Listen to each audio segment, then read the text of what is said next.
Lektion 1: Abenteuer im Regenwald. Hallo Anna, warst du schon einmal in einem Regenwald? Hi John, nein, habe ich nicht. Aber ich wollte schon immer einen besuchen. Das klingt so aufregend. Oh, es war ein einmaliges Abenteuer. Im Regenwald wimmelt es nur so vor Leben und Schönheit. Das ist unglaublich. Was hast du dort gesehen?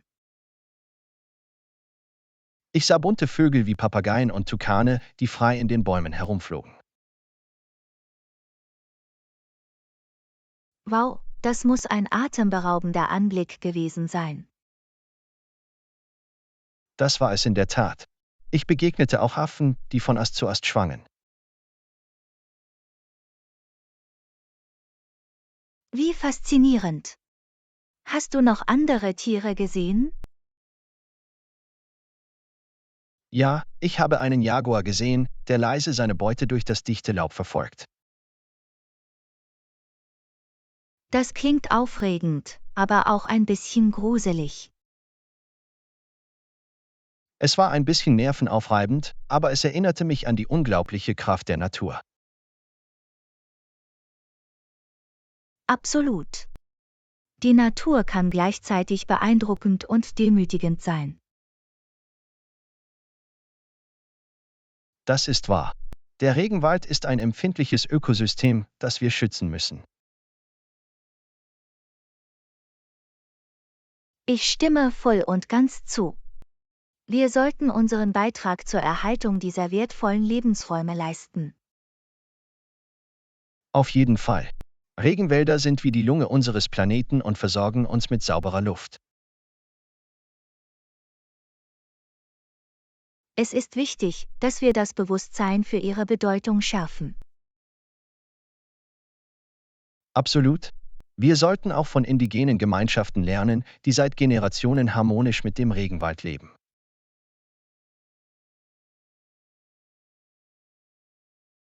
Ihr Wissen und ihre Weisheit sind für die Erhaltung dieser Ökosysteme von unschätzbarem Wert. Ich könnte nicht mehr zustimmen. Wir können so viel von ihnen lernen. Regenwälder sind wahrlich Wunder der Natur. Das sind sie in der Tat. Lassen Sie uns das Wort verbreiten und andere dazu inspirieren, sie zu schätzen und zu schützen. Lektion 2: Fortschritte messen. Hallo Anna, findest du es wichtig, Fortschritt und Erfolg zu messen?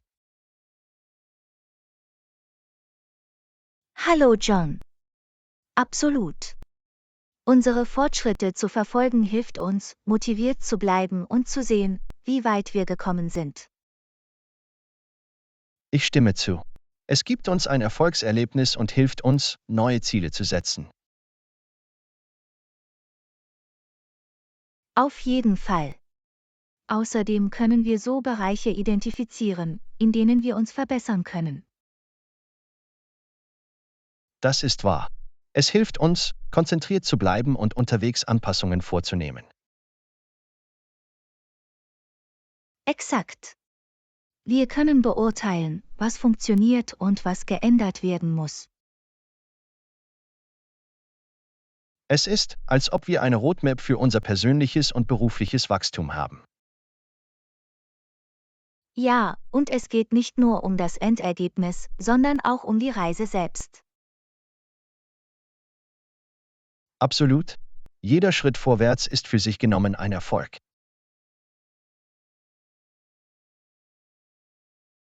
Ich denke, es ist auch wichtig, kleine Siege zu feiern.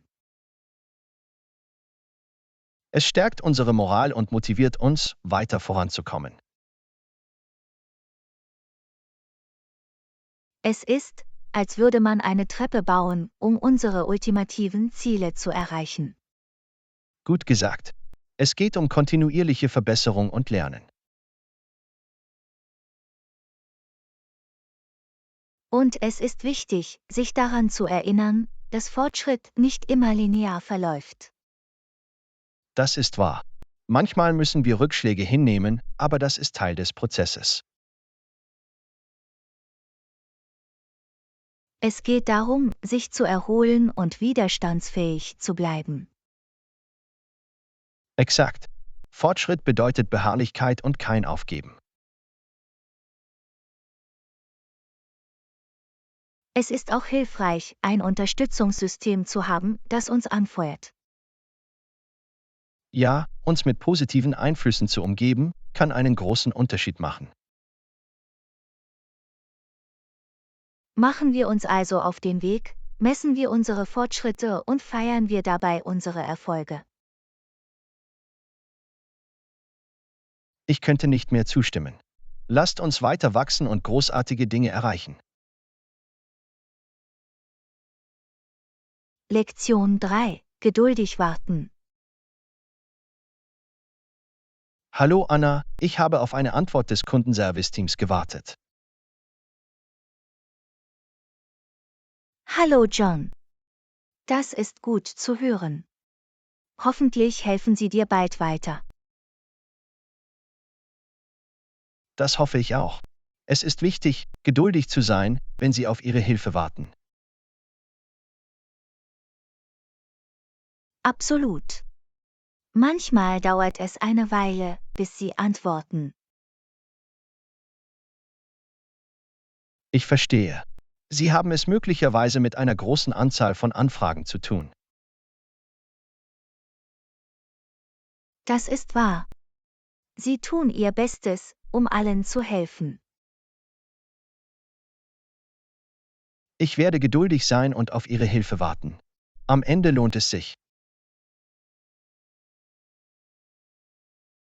Geduld ist der Schlüssel, wenn es um Kundenservice geht.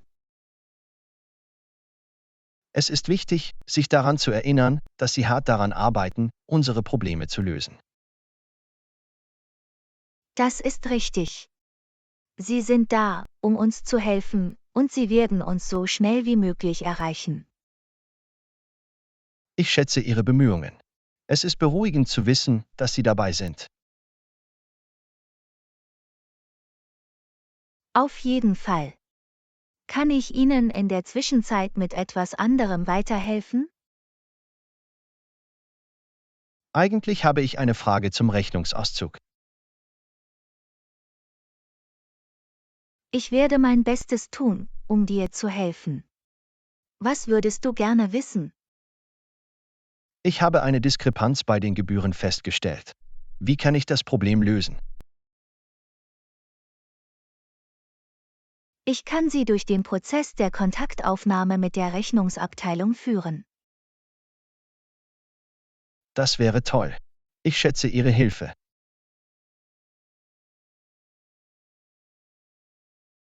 Es ist mir eine Freude zu helfen. Lassen Sie uns dieses Problem gemeinsam lösen. Ich danke dir. Ihre Unterstützung bedeutet mir viel. Du bist willkommen. Ich werde alles tun, um dir zu helfen. Ich bin dankbar für Ihre Geduld und Ihr Engagement. Es ist meine Aufgabe, dafür zu sorgen, dass Sie eine positive Erfahrung machen. Wir werden das herausfinden. Ich freue mich, dich an meiner Seite zu haben. Ihre Professionalität ist lobenswert. Danke für deine freundlichen Worte. Lassen Sie uns auf eine Lösung hinarbeiten. Einverstanden. Lassen Sie uns diese Angelegenheit lösen und weitermachen. Lektion 4: Kurztrip an diesem Wochenende. Hey, ich habe darüber nachgedacht, dieses Wochenende einen Kurztrip zu machen. Irgendwelche Vorschläge? Hallo John. Das klingt aufregend. Wie wäre es, einen nahegelegenen Nationalpark zu erkunden? Das ist eine tolle Idee. Ich liebe es, in der Natur zu sein. Welchen Park würdest du empfehlen? Nun, wenn Sie wandern möchten, schlage ich vor, den Eagle Peak Nationalpark zu besuchen. Der Eagle Peak Nationalpark klingt unglaublich. Was kann ich dort erwarten? Der Park ist bekannt für seinen atemberaubenden Bergblick, seine malerischen Wanderwege und seine reiche Tierwelt. Das klingt perfekt. Ich werde sicherstellen, dass ich meine Kamera mitbringe, um die Schönheit einzufangen. Das ist eine tolle Idee. Vielleicht entdecken Sie Hirsche, Eichhörnchen und sogar einige seltene Vogelarten. Darauf freue ich mich. Gibt es spezielle Trails, die du empfiehlst?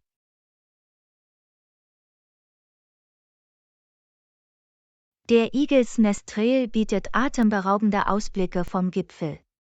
Es ist ein Muss. Ich werde das auf jeden Fall zu meiner Reiseroute hinzufügen.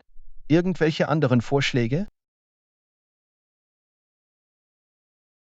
Wenn Sie Zeit haben, machen Sie einen Halt am Crystal Lake für ein erfrischendes Bad oder ein Picknick. Crystal Lake klingt nach einem großartigen Ort zum Entspannen. Ich packe einen Picknickkorb. Das ist eine fantastische Idee. Vergessen Sie nicht, auch Sonnencreme und Insektenspray mitzubringen. Danke für die Erinnerung. Ich werde sicherstellen, dass ich auch das Nötigste einpacke. Großartig! Achte einfach auf die Regeln des Parks und hinterlasse keine Spuren. Absolut.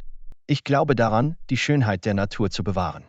Ich werde ein verantwortungsvoller Besucher sein.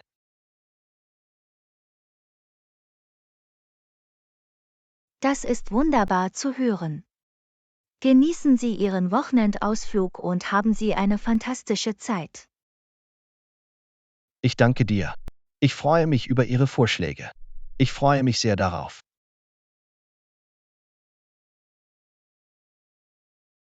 Lektion 5: Grundlagen des Netzwerks.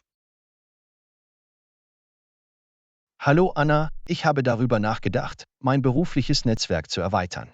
Irgendwelche Tipps?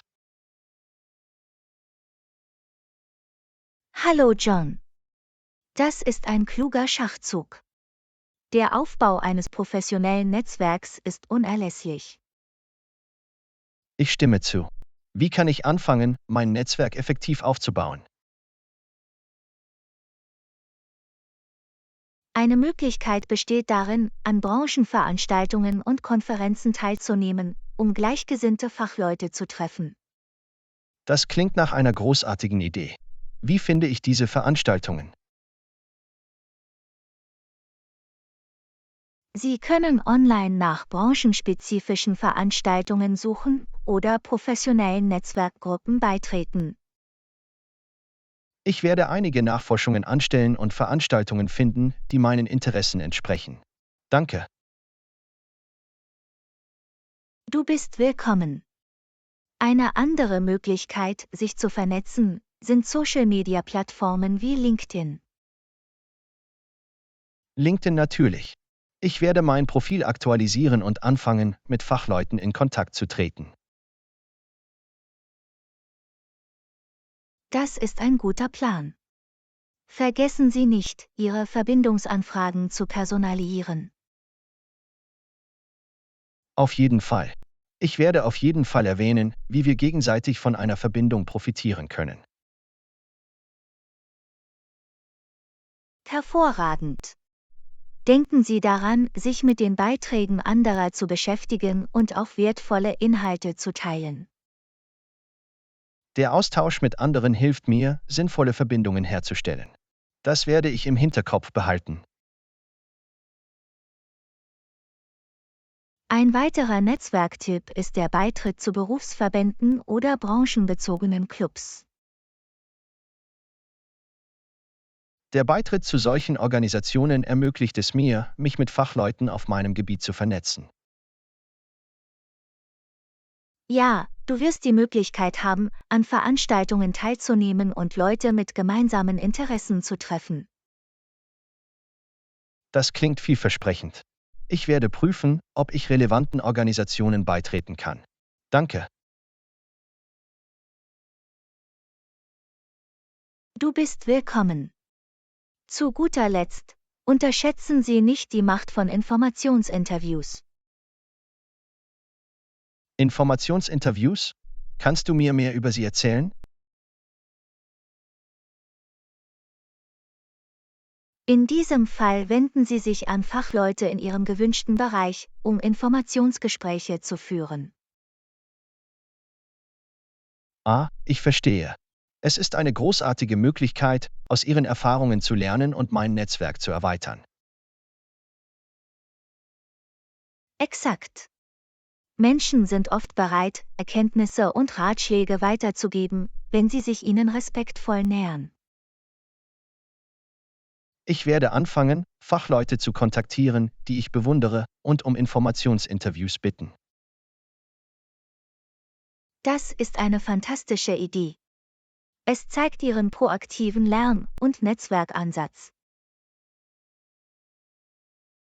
Vielen Dank für all diese wertvollen Netzwerktipps. Ich freue mich darauf, loszulegen. Lektion 6: Bali erkunden. Hallo Anna, ich habe den Tanalu-Tempel im Affenwald von Ubud besucht. Es war unglaublich. Hallo John. Das klingt unglaublich. Erzählen Sie mir mehr über Ihre Erfahrung. Der Tanalu-Tempel ist ein wunderschöner Meerestempel, der auf einem Felsvorsprung thront. Oh, ich habe davon gehört. Es ist berühmt für seine atemberaubende Aussicht auf den Sonnenuntergang, oder? Unbedingt. Der Sonnenuntergang war atemberaubend und warf einen goldenen Farbton über den Tempel. Das klingt magisch. Hast du auch den Affenwald von Ubud erkundet? Ja, habe ich. Der Affenwald ist ein Naturschutzgebiet mit einer heiligen Tempelanlage.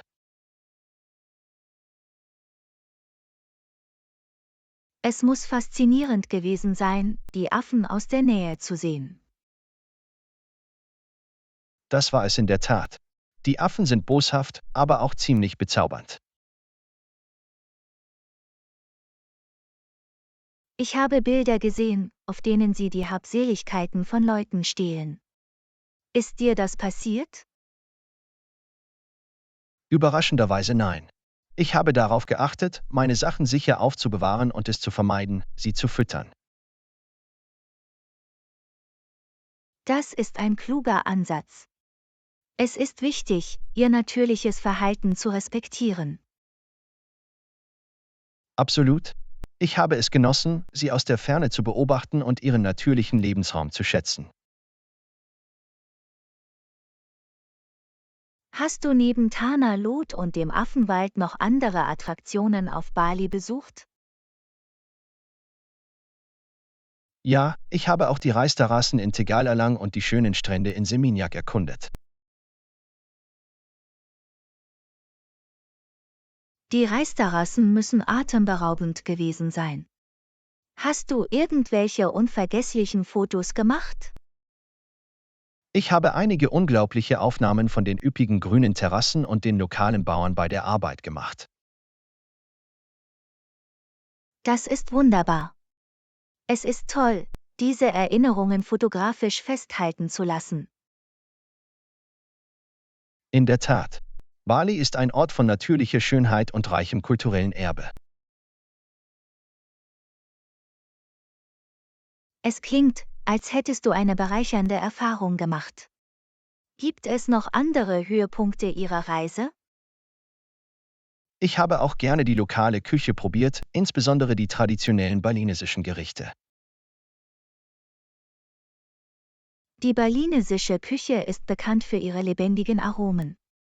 Gibt es ein Gericht, das dir aufgefallen ist?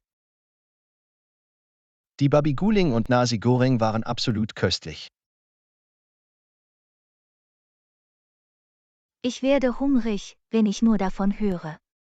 Ich werde diese Gerichte eines Tages probieren müssen. Du solltest Bali auf jeden Fall besuchen, wenn du die Gelegenheit dazu hast. Es ist ein wirklich bemerkenswertes Reiseziel. Das werde ich im Hinterkopf behalten. Danke, dass du dein Bali-Abenteuer mit mir geteilt hast. Du bist willkommen. Es war mir ein Vergnügen. Bali ist auf jeden Fall eine Erkundung wert.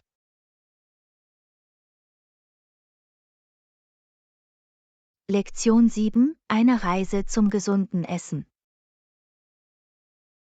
Hallo Anna, wie läuft deine Diät? Es ist so wichtig, gesünder zu essen. Hallo John. Es war ein bisschen herausfordernd, aber ich versuche, bessere Essensentscheidungen zu treffen. Das ist toll zu hören. Welche Änderungen haben Sie an Ihren Essgewohnheiten vorgenommen? Ich habe angefangen, mehr Obst und Gemüse in meine Mahlzeiten aufzunehmen. Hervorragend. Das Hinzufügen von mehr pflanzlichen Lebensmitteln kann Ihre allgemeine Gesundheit verbessern. Ja, ich habe festgestellt, dass ich mich energiegeladener fühle, wenn ich nahrhafte Lebensmittel esse. Absolut. Es ist erstaunlich, wie sich unsere Ernährung auf unser Energieniveau und unser Wohlbefinden auswirken kann. Ich stimme zu. Ich habe auch versucht, meine Aufnahme von verarbeiteten und zuckerhaltigen Lebensmitteln zu reduzieren. Das ist ein kluger Schachzug. Verarbeitete Lebensmittel sind oft reich an ungesunden Fetten und Zusatzstoffen. Ja, ich habe Lebensmitteletiketten gelesen und Produkte mit langen Zutatenlisten vermieden. Etiketten zu lesen ist eine gute Angewohnheit. Es hilft Ihnen, fundierte Entscheidungen darüber zu treffen, was Sie konsumieren. Auf jeden Fall. Ich habe auch auf die Portionsgrößen geachtet, um nicht zu viel zu essen. Portionskontrolle ist der Schlüssel. Es ist wichtig, auf die Hunger- und Sättigungssignale unseres Körpers zu hören. Absolut. Ich habe versucht, achtsamer zu essen und jeden Bissen zu genießen. Achtsames Essen kann uns helfen, die Aromen und Texturen unserer Lebensmittel zu schätzen. Es hat das Spiel für mich verändert. Nach dem Essen fühle ich mich zufriedener. Das ist wunderbar zu hören. Hast du neue gesunde Rezepte entdeckt?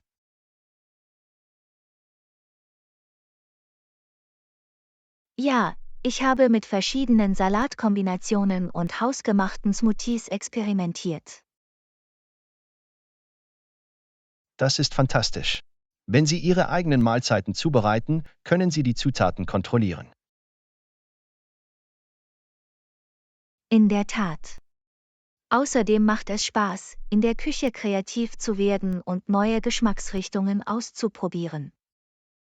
Ich könnte nicht mehr zustimmen. Kochen kann eine lohnende und unterhaltsame Erfahrung sein. Ich habe auch den ganzen Tag über mehr Wasser getrunken, um hydratisiert zu bleiben. Flüssigkeitszufuhr ist für die allgemeine Gesundheit unerlässlich. Es ist toll, dass du es priorisierst. Ich danke dir. Ich habe das Gefühl, dass diese kleinen Änderungen einen großen Unterschied machen. Das sind sie sicherlich. Konsistenz ist der Schlüssel zu einer gesunden Ernährung.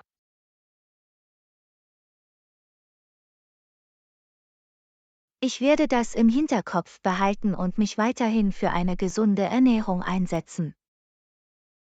Ich habe keinen Zweifel, dass du Erfolg haben wirst. Ihre Entschlossenheit ist bewundernswert.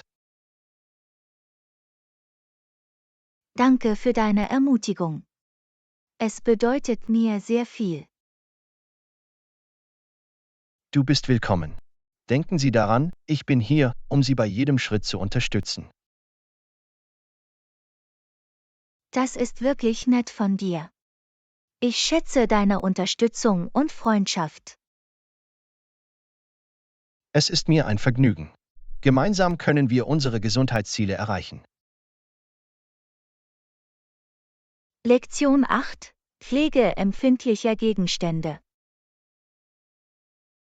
Hallo Anna, weißt du, wie man empfindliche Gegenstände richtig wäscht? Hallo John. Ja, damit kann ich dir helfen. Was musst du waschen? Ich habe ein paar zarte Hemden und ein Spitzenkleid, die besondere Pflege benötigen. Bei empfindlichen Gegenständen waschen Sie sie am besten von Hand oder verwenden Sie einen Schonwaschgang in Ihrer Waschmaschine. Ich hab's. Sollte ich für diese Artikel heißes, warmes oder kaltes Wasser verwenden? Es ist am sichersten, kaltes Wasser zu verwenden, um zu verhindern, dass der Stoff schrumpft oder beschädigt wird. Das macht Sinn. Was ist mit dem Waschmittel? Gibt es einen bestimmten Typ, den ich verwenden sollte? Ja, Sie sollten ein mildes Reinigungsmittel verwenden, das speziell für empfindliche Textilien entwickelt wurde. Okay, ich suche nach einem von denen. Wie viel Waschmittel sollte ich verwenden? Verwenden Sie eine kleine Menge Waschmittel, etwa die Hälfte dessen, was Sie normalerweise für eine normale Ladung verwenden würden. Vermerkt. Und was ist mit der Waschzeit? Soll ich sie einweichen lassen?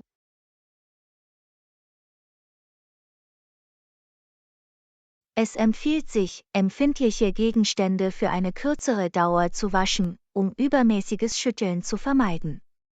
Eine sanfte, kurze Wäsche reicht aus. Verstanden. Sollte ich den Stoff beim Waschen schrubben oder reiben? Nein, vermeiden Sie starkes Schrubben oder Reiben. Wischen Sie die Gegenstände stattdessen vorsichtig im Wasser ab, um sie zu reinigen. Damit werde ich vorsichtig sein. Was ist der nächste Schritt nach dem Waschen? Spülen Sie die Artikel nach dem Waschen gründlich mit kaltem Wasser ab, um das restliche Reinigungsmittel zu entfernen. Sollte ich das Wasser aus den empfindlichen Gegenständen auswringen? Nein, vermeiden Sie das Auswringen, da es den Stoff dehnen oder beschädigen kann. Drücken Sie das überschüssige Wasser vorsichtig heraus. In Ordnung, ich werde vorsichtig sein. Wie sollte ich die empfindlichen Gegenstände trocknen? Legen Sie sie flach auf ein sauberes Handtuch und formen Sie sie bei Bedarf wieder in ihre ursprüngliche Form. Sollte ich sie an der Luft trocknen oder kann ich einen Trockner benutzen? Es ist am besten, empfindliche Gegenstände an der Luft zu trocknen, um Hitzeschäden zu vermeiden. Vermeiden Sie nach Möglichkeit die Verwendung eines Ich Trockners. finde eine geeignete Stelle zum Lufttrocknen. Gibt es noch etwas, das ich beachten sollte? Ja, überprüfen Sie immer das Pflegeetikett des Artikels auf spezifische Anweisungen oder Einschränkungen. Das ist eine gute Erinnerung. Ich werde sicherstellen, dass ich die Pflegehinweise befolge. Danke. Du bist willkommen. Wenn Sie weitere Fragen haben, können Sie diese gerne stellen. Ich bin hier, um zu helfen. Ich schätze Ihre Hilfe. Ich lasse Sie wissen, wenn ich weitere Hilfe benötige. Danke.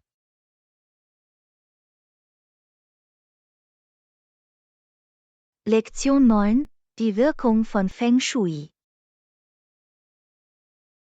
Hallo Anna, hast du von Feng Shui gehört? Es hat sich positiv auf mein Leben ausgewirkt. Hallo. Ja, ich kenne mich mit Feng Shui aus. Es ist faszinierend, wie es unsere Umgebung beeinflussen kann. Absolut. Ich habe einige Änderungen in meinem Zuhause vorgenommen, die auf den Feng Shui-Prinzipien basieren. Das ist interessant. Was für Änderungen hast du vorgenommen? Ich habe die Möbel in meinem Wohnzimmer neu angeordnet, um einen harmonischeren Energiefluss zu erzeugen. Ah, Sie haben sich also auf die Anordnung der Möbel konzentriert. Hast du irgendeinen Unterschied bemerkt? Ja, ich habe das Gefühl, dass die Energie im Raum jetzt ausgeglichener und friedlicher ist. Das ist wunderbar.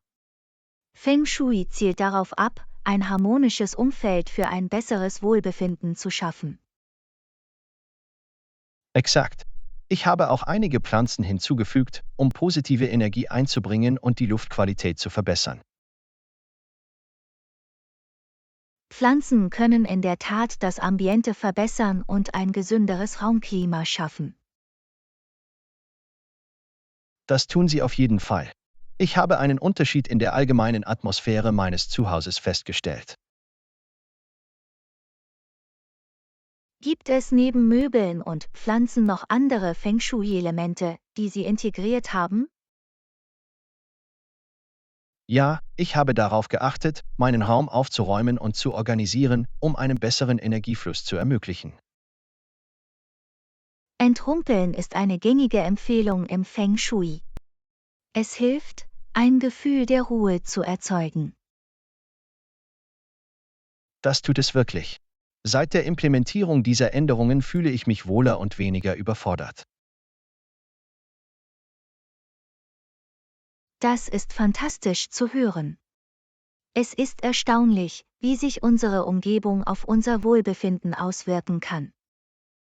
Absolut. Feng Shui hat mir die Bedeutung einer ausgewogenen Umgebung bewusster gemacht.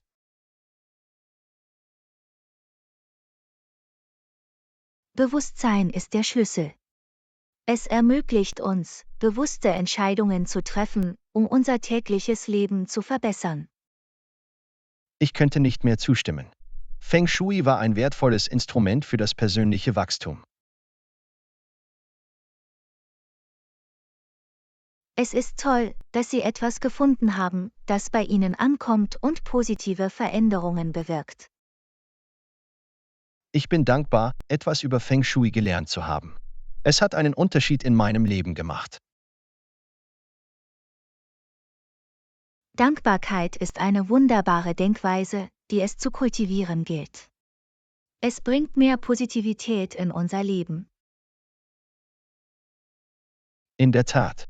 Ich bin mir der Energie, mit der ich mich jetzt umgebe, mehr bewusst. Das ist eine starke Veränderung. Das kann sich auf verschiedene Aspekte Ihres Lebens auswirken. Absolut. Es hat mich dazu inspiriert, andere Wege zu erkunden, um einen harmonischen Lebensstil zu schaffen. Das ist fantastisch. Die ständige Suche nach Balance und Harmonie ist eine lebenslange Reise. Das ist es gewiss.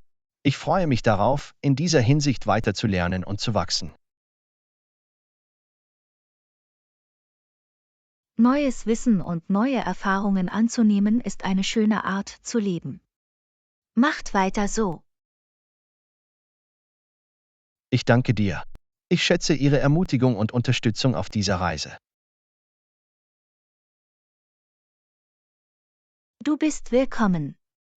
Denk dran, ich bin hier, falls du mal über Feng Shui oder etwas anderes reden willst. Das werde ich. Danke. Deine Freundschaft und deine Erkenntnisse bedeuten mir viel. Lektion 10. Energetisierende Trainingsroutine. Hallo Anna, hast du eine Trainingsroutine? Ich versuche jeden Tag ungefähr eine Stunde mit Sport zu verbringen. Hallo John. Ja, ich glaube an die Bedeutung regelmäßiger Bewegung.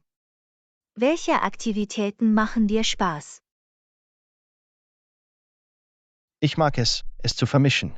An manchen Tagen gehe ich laufen, an anderen Tagen mache ich Krafttraining oder Yoga.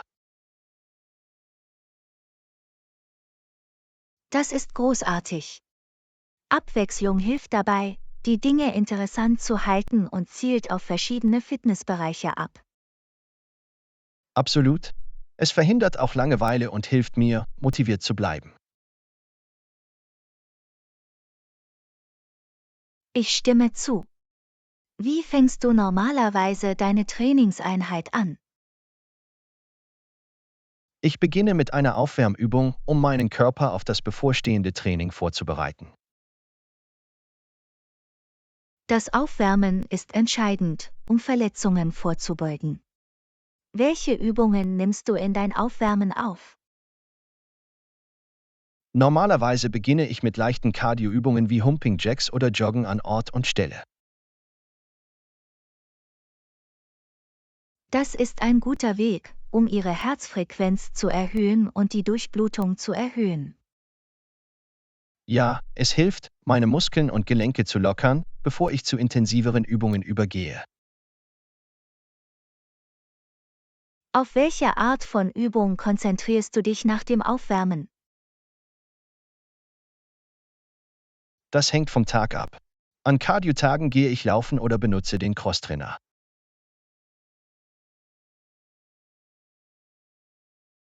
Cardio-Übungen eignen sich hervorragend zur Verbesserung der Herz-Kreislauf-Gesundheit und Ausdauer.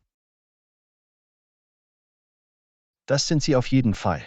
An Krafttrainingstagen konzentriere ich mich auf verschiedene Muskelgruppen mit Gewichten oder Widerstandsbändern. Krafttraining hilft beim Muskelaufbau, steigert den Stoffwechsel und verbessert die allgemeine Kraft. Exakt. Und an Yogatagen arbeite ich an Flexibilität, Ausgeglichenheit und innerer Ruhe.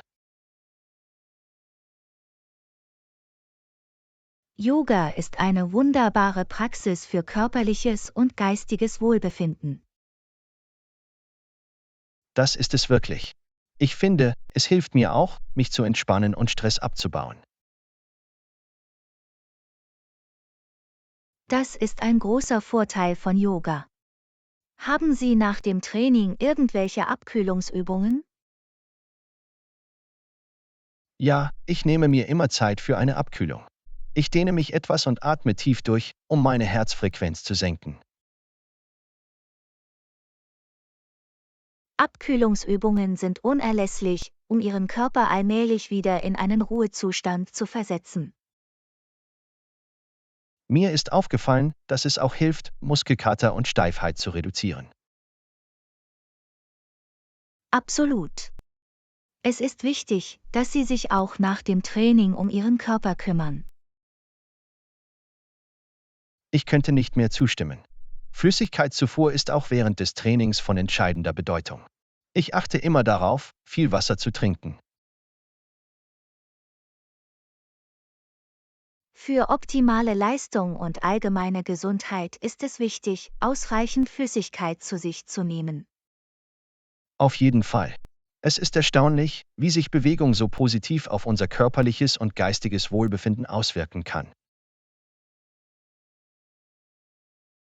Das ist es wirklich. Regelmäßige Bewegung steigert die Energie, verbessert die Stimmung und verbessert die allgemeine Lebensqualität. Ich fühle mich energiegeladener und konzentrierter, seit ich Bewegung in meinen Tagesablauf aufgenommen habe. Das ist fantastisch zu hören. Mach weiter so mit der großartigen Arbeit. Ihr Engagement ist inspirierend. Ich danke dir.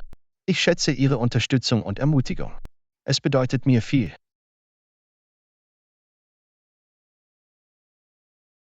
Du bist willkommen. Wir sind hier, um uns gegenseitig auf unserem Weg zu einer besseren Gesundheit anzufeuern. Absolut. Lassen Sie uns weiterhin unserem Wohlbefinden Priorität einräumen und dabei andere inspirieren. Einverstanden. Gemeinsam können wir einen positiven Einfluss auf uns selbst und die Menschen um uns herum haben. Das ist der Geist. Danke. Lass uns gemeinsam in Bewegung bleiben und erfolgreich sein. Lektion 11: Selbstbewusstsein annehmen. Hallo Anna, ich habe über persönliches Wachstum nachgedacht.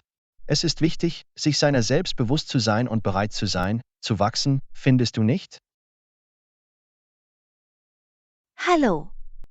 Absolut. Selbstbewusst und offen für Wachstum zu sein, ist eine kluge Lebenseinstellung. Es ermöglicht uns, unsere Stärken und Schwächen zu erkennen und darauf hinzuarbeiten, die beste Version von uns selbst zu werden. Ich könnte nicht mehr zustimmen. Selbstbewusstsein hilft uns, unsere Emotionen und Reaktionen auf verschiedene Situationen zu verstehen. Ja, es gibt uns die Möglichkeit, bewusste Entscheidungen zu treffen und achtsamer zu reagieren. Das ist wahr. Wenn wir uns unserer Muster und Verhaltensweisen bewusst sind, können wir aktiv daran arbeiten, sie zu verbessern. Exakt. Es ist, als hätte man einen Plan für persönliche Entwicklung und kontinuierliches Lernen. Selbstbewusstsein hilft uns auch, bessere Beziehungen zu anderen aufzubauen. Wir können uns einfühlen und effektiv kommunizieren. Absolut. Wenn wir uns selbst verstehen, können wir andere auf einer tieferen Ebene verstehen und uns mit ihnen verbinden. Es fördert Empathie und Mitgefühl und wirkt sich positiv auf unsere Interaktionen und Verbindungen aus. Ich habe festgestellt, dass das Praktizieren von Selbstreflexion und Achtsamkeitstechniken mir geholfen hat, selbstbewusster zu werden. Das ist wunderbar zu hören. Welche spezifischen Techniken haben Sie als hilfreich empfunden? Das Journaling hat für mich die Spielregeln verändert. Es hilft mir, meine Gedanken und Gefühle zu verarbeiten. Journaling ist ein mächtiges Instrument zur Selbstreflexion. Es ermöglicht uns, uns frei auszudrücken und Erkenntnisse zu gewinnen. In der Tat. Ich praktiziere auch Meditation, um ein Gefühl der Präsenz zu entwickeln und meine Gedanken und Gefühle zu beobachten. Meditation ist eine fantastische Praxis. Es hilft, den Geist zu beruhigen und verbessert das Selbstbewusstsein. Ich habe auch angefangen, Feedback von vertrauenswürdigen Freunden und Mentoren einzuholen. Es bietet wertvolle Perspektiven. Feedback ist ein wertvolles Geschenk. Es hilft uns, blinde Flecken und Bereiche zu erkennen, in denen wir uns verbessern können. Absolut. Es erfordert Mut, Feedback einzuholen und die Bereitschaft, daraus zu lernen und zu wachsen. Die Verantwortung für unseren Wachstumskurs zu übernehmen, ist ermutigend. Es zeigt Engagement und Hingabe. Es ist eine lebenslange Reise, nicht wahr? Es gibt immer Raum für Wachstum und Selbstverbesserung. Absolut. Wir entwickeln uns ständig weiter, und die Akzeptanz dieses Prozesses ist für die persönliche Entwicklung unerlässlich. Ich bin dankbar für die Möglichkeiten, zu lernen und zu wachsen. Es ist ein Privileg, auf diesem Weg zu sein. Dankbarkeit ist eine wunderbare Denkweise, die es zu kultivieren gilt. Sie bringt Positivität und Wertschätzung in unser Leben. Ich stimme zu. Dankbarkeit hilft uns, auf dem Boden zu bleiben und den gegenwärtigen Moment zu schätzen. Es war wunderbar, mit Ihnen über Selbstbewusstsein und persönliches Wachstum zu sprechen. Ebenso. Diese Gespräche inspirieren und ermutigen mich, weiter zu wachsen. Das ist der Geist. Lassen Sie uns weiterhin das Selbstbewusstsein fördern und uns gegenseitig auf dieser Reise unterstützen. Absolut. Auf ein Leben lang, in dem wir lernen, wachsen und die besten Versionen von uns selbst werden.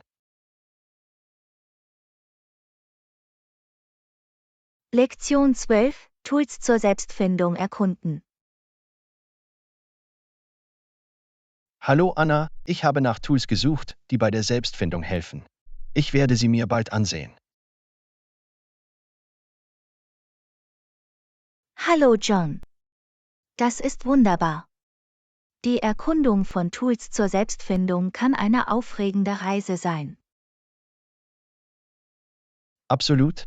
Ich bin begierig darauf, Ressourcen zu finden, die mir helfen können, mich selbst besser zu verstehen. Es ist eine großartige Möglichkeit, Einblicke zu gewinnen und neue Aspekte ihrer Persönlichkeit und Interessen zu entdecken. Ich habe von einer App namens Intercom gehört. Hast du davon gehört? Ja, ich kenne Intercom.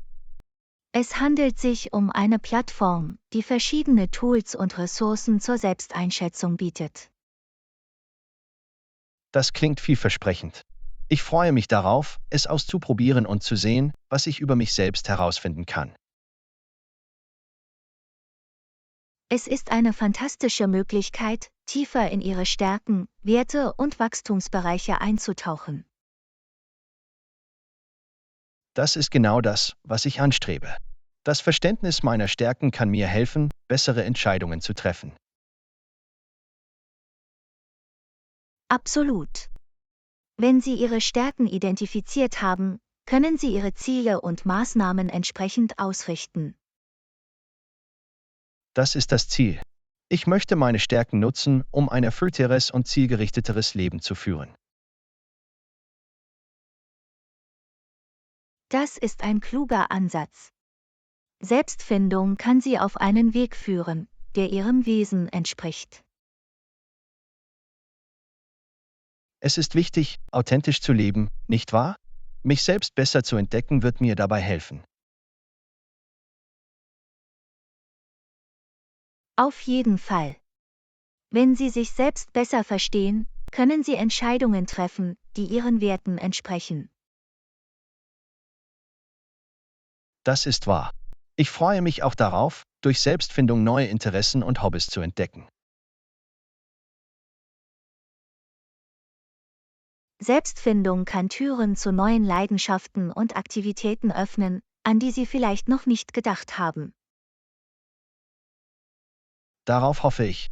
Ich möchte weiter wachsen und meinen Horizont erweitern.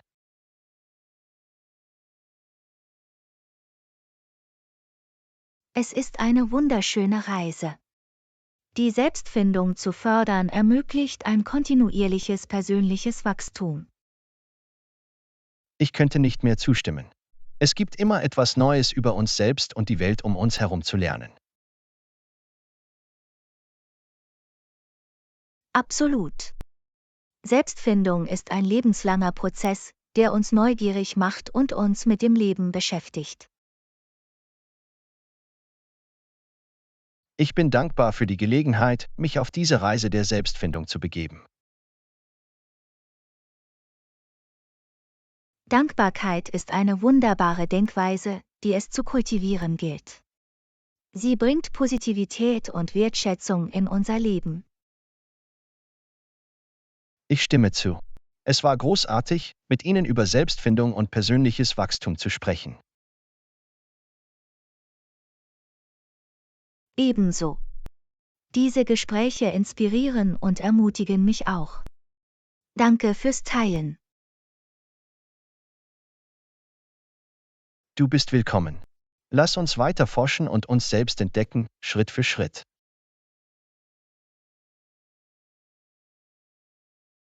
Lektion 13: Effektive Kommunikation. Hallo Anna, hast du bemerkt, wie wichtig Kommunikation in unserem täglichen Leben ist? Hallo John. Absolut. Kommunikation spielt eine wichtige Rolle in unseren persönlichen und beruflichen Interaktionen. Anfangs gab es in unserem Projekt einen Mangel an Kommunikation, aber wir haben es im Laufe der Zeit geschafft, ihn zu verbessern. Das ist eine häufige Herausforderung. Eine klare und regelmäßige Kommunikation ist entscheidend für eine erfolgreiche Zusammenarbeit. Exakt. Wir haben festgestellt, dass regelmäßige Ankündigungen und Updates dazu beigetragen haben, alle auf dem Laufenden zu halten. Regelmäßige Ankündigungen schaffen Transparenz und sorgen dafür, dass alle auf derselben Wellenlänge sind. Es hilft auch, Missverständnisse zu vermeiden und ermöglicht die frühzeitige Identifizierung potenzieller Probleme. Das ist wahr. Eine offene Kommunikation ermöglicht eine zeitnahe Problemlösung und einen reibungsloseren Arbeitsablauf.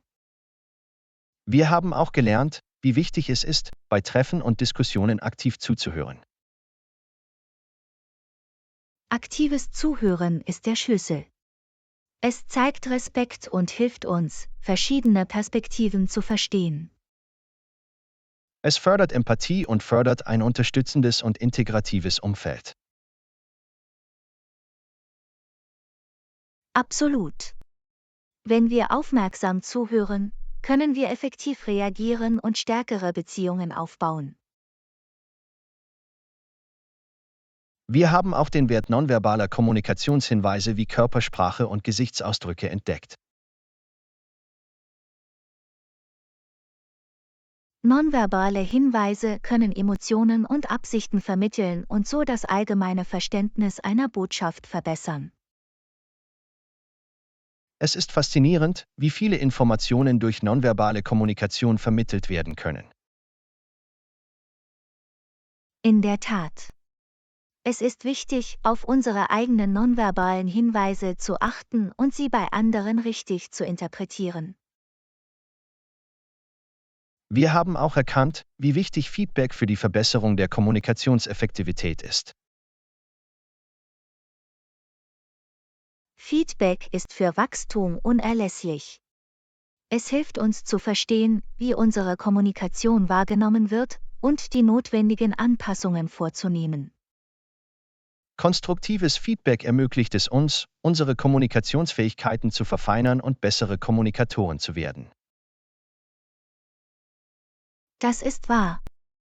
Es ist wichtig, Feedback auf respektvolle und konstruktive Weise zu geben. Wir haben auch entdeckt, wie wichtig es ist, klärende Fragen zu stellen, um Verständnis sicherzustellen. Das Stellen von Fragen hilft, Unsicherheiten zu klären und stellt sicher, dass die Nachricht korrekt empfangen wird. Es ist eine Fähigkeit, die es wert ist, geübt zu werden. Die richtigen Fragen zu stellen, kann zu bedeutungsvollen Gesprächen führen. Absolut. Es zeigt ein aktives Interesse an der Konversation und fördert ein tieferes Engagement. Effektive Kommunikation ist ein kontinuierlicher Lernprozess, aber die Belohnungen sind es wert. Auf jeden Fall. Es verbessert Beziehungen, minimiert Konflikte und fördert ein positives Arbeits- und soziales Umfeld. Ich bin dankbar für die Lektionen, die wir über Kommunikation gelernt haben. Sie haben einen erheblichen Einfluss gehabt. Lektion 14: Einen Deal aushandeln. Hallo Anna, ich habe die Zahlen analysiert und ich glaube, wir haben einen Deal für $475. Hallo John. Das klingt vielversprechend. Lassen Sie uns die Details durchgehen und sehen, ob wir eine Einigung erzielen können. Der ursprüngliche Preis war $500, aber nach Abwägung Ihrer Anforderungen halte ich 475 für fair. Ich schätze Ihre Rücksichtnahme. Lassen Sie mich den Vorschlag prüfen und sehen, ob wir uns halbwegs treffen können. Nehmen Sie sich Zeit. Ich verstehe, wie wichtig es ist, eine für beide Seiten vorteilhafte Lösung zu finden. Nach sorgfältiger Prüfung glaube ich, dass wir mit einem Gegenangebot von $485 vorankommen können. Das ist ein vernünftiges Gegenangebot. Lassen Sie mich einen Moment darüber nachdenken. Natürlich. Ich verstehe die Notwendigkeit, den Vorschlag gründlich zu überprüfen. Nach reiflicher Überlegung bin ich bereit, Sie für $480 zu treffen. Das ist mein letztes Angebot. Ich schätze Ihre Verhandlungsbereitschaft. Lassen Sie mich einen Moment darüber nachdenken. Nehmen Sie sich Zeit. Ich verstehe, wie wichtig es ist, eine fundierte Entscheidung zu treffen. Nach reiflicher Überlegung bin ich bereit, Ihr endgültiges Angebot von $480 anzunehmen. Das ist toll zu hören. Ich glaube, wir haben eine faire Einigung erzielt. Ich stimme zu. Es ist wichtig, ein Gleichgewicht zu finden, das beide Seiten zufriedenstellt. Absolut. Ich freue mich, dass wir verhandeln und einen Mittelweg finden konnten. Ich auch. Es ist ein Beweis für effektive Kommunikation und Kompromisse. In der Tat. Es war ein Vergnügen, mit Ihnen zu verhandeln. Ich bin zuversichtlich, dass diese Partnerschaft erfolgreich sein wird. Ebenso. Ich freue mich darauf, zusammenzuarbeiten und unsere gemeinsamen Ziele zu erreichen. Hervorragend. Lassen Sie uns mit dem notwendigen Papierkram fortfahren und den Deal abschließen. Einverstanden. Wir stellen sicher, dass alle Details aus Gründen der Klarheit und Rechenschaftspflicht ordnungsgemäß dokumentiert sind. Ich danke dir. Ich schätze Ihre Professionalität während des gesamten Verhandlungsprozesses.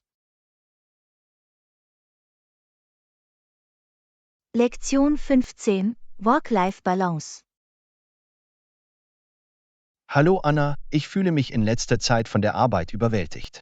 Hast du irgendwelche Tipps für eine bessere Work-Life-Balance? Hallo John. Ja, ein Gleichgewicht zu finden kann schwierig sein. Eine Strategie besteht darin, Ihre Aufgaben zu priorisieren und realistische Erwartungen an sich selbst zu stellen. Das macht Sinn. Ich nehme mir oft zu viel auf einmal vor.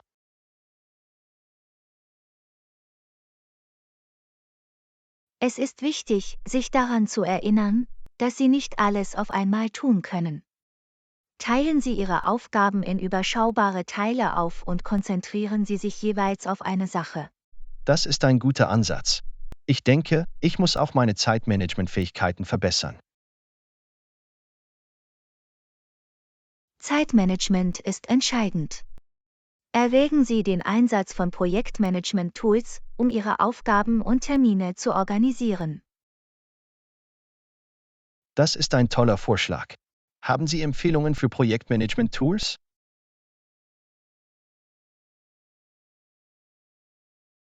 Ja, es gibt mehrere beliebte Optionen.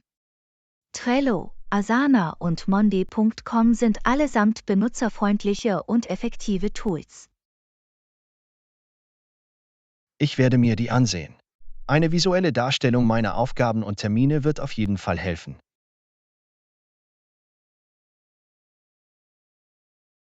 Absolut. Es hält Sie organisiert und ermöglicht es Ihnen, Ihre Arbeit effektiv zu priorisieren. Neben der Arbeit möchte ich mir auch Zeit für Hobbys und persönliche Aktivitäten nehmen. Irgendwelche Ratschläge dazu?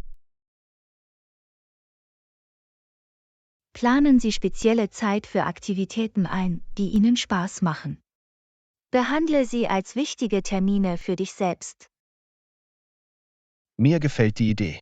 Es ist leicht, die persönliche Zeit zu vernachlässigen, wenn die Arbeitsanforderungen die Oberhand gewinnen. Denken Sie daran, dass es Ihre Gesamtproduktivität tatsächlich verbessern kann, wenn Sie auf sich selbst aufpassen und Hobbys nachgehen. Du hast recht. Es ist wichtig, neue Energie zu tanken und Freude außerhalb der Arbeit zu finden. Absolut. Es hilft, Burnout vorzubeugen und hält Sie motiviert. Ich schätze Ihre Erkenntnisse. Ich werde mit der Umsetzung dieser Strategien für eine bessere Work-Life-Balance beginnen. Ich freue mich, dass ich helfen konnte. Denken Sie daran, dass das Finden eines Gleichgewichts ein fortlaufender Prozess ist. Seien Sie also geduldig mit sich Das werde selbst. ich. Auf eine gesündere Work-Life-Balance für uns beide.